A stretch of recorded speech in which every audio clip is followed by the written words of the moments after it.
अंग्रेजी चैनल का एक एंकर तो इतना चिल्लाने लगा कि लोग उसके चिल्लाने पर ही बात करने लगे। इतना जोर जोर से चिल्ला रहा था, लगा धरती कांप जाएगी, मगर धरती कांपी नहीं। टेबल से गमला तक नहीं गिरा, क्योंकि वह सरकार के खिलाफ नहीं चिल्ला रहा था। सरकार का जरा सा नाम लेकर छोड़ दिया गया होगा, लेकिन जिस तरह से सचिन तेंदुलकर, राहुल द्रविड़, सौरव गांगुली को ललकारा गया, मुझे लगा कि तेंदुलकर के घर की सीलिंग ना गिर गई हो, गांगुली का चश्मा हवा में उड़ गया होगा और द्रविड़ अपनी कुर्सी से गिर गए हो धड़ाम। ये क्या हुआ, कौन चिल्ला रहा है? पता चला नोएडा से चिल्लाने की आवाज आ रही है। रामायण सीरियल का एक संवाद याद आता है, बाली ओ बाली बाहर निकल। गुस्से के उस संवाद में भी इतनी चीख और चिल्लाहट नहीं थी, बस गुस्से का भाव था, बाली ओ बाली बाहर निकल। लेकिन यहां तो एंकर बाली ओ बाली से भी 100 बांस ऊपर चला गया। सरकार की शह मिल जाए तो थानेदार भी इस देश में डीजीपी को बंद कर सकता है। आज़ादी की लड़ाई में लोगों ने कितना कुछ सहा। आप किसी को जानते हैं जो इस तरह से बोलता हो, चीखता हो, चिल्लाता हो कि गले की नस खतरे में पड़ जाए? बीजेपी प्रेशर में, गोदी मीडिया के एंकर प्रेशर में। किस लिए? हुआ क्या था रविवार को? गोदी मीडिया ने बीसीसीआई पर चीख चिल्लाकर सवाल पूछने का कूपन रिन्यू कराया है कि देखो जी, हम पूछ सकते हैं कभी कभी, बस जय शाह का नाम नहीं ले सकते। सारी पत्रकारिता गोदी मीडिया ने मिट्टी में मिला दी है। चीखने चिल्लाने की योग्यता ही अब एंकर बनने की योग्यता है।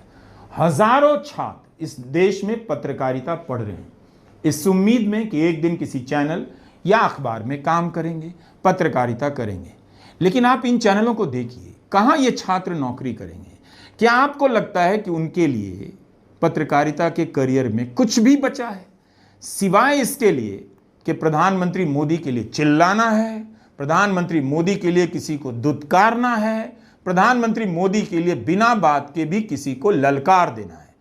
केवल मीडिया बर्बाद नहीं हुआ है, हजारों नौजवानों का भविष्य भी बर्बाद कर दिया गया है। पाकिस्तान के नाम पर देशभक्ति का टेस्ट करने वाले, किसी को भी ललकारने वाले अब क्या करेंगे? क्या उन्हें यह बात समझ आ गई है खेल का राजनीति से कोई संबंध नहीं? तब क्यों नहीं समझ में आई? कभी आपने सोचा कि इस मैच का भविष्य की लड़ाइयों पर क्या असर पड़ेगा?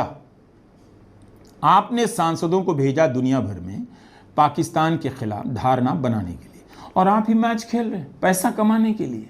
कह रहे हैं कि खेल भावना के लिए खेला गया, लेकिन हमारे कप्तान ने पाकिस्तान के कप्तान से हाथ नहीं मिलाया। ये कौन सी भावना थी?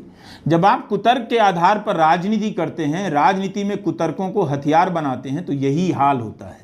एक दिन के लिए सही, जिन्हें आप एक दशक से ज्यादा समय से मूर्ख बना रहे थे, उन्हीं के सामने एक दिन के लिए गोदी मीडिया मूर्ख नजर आने लगा।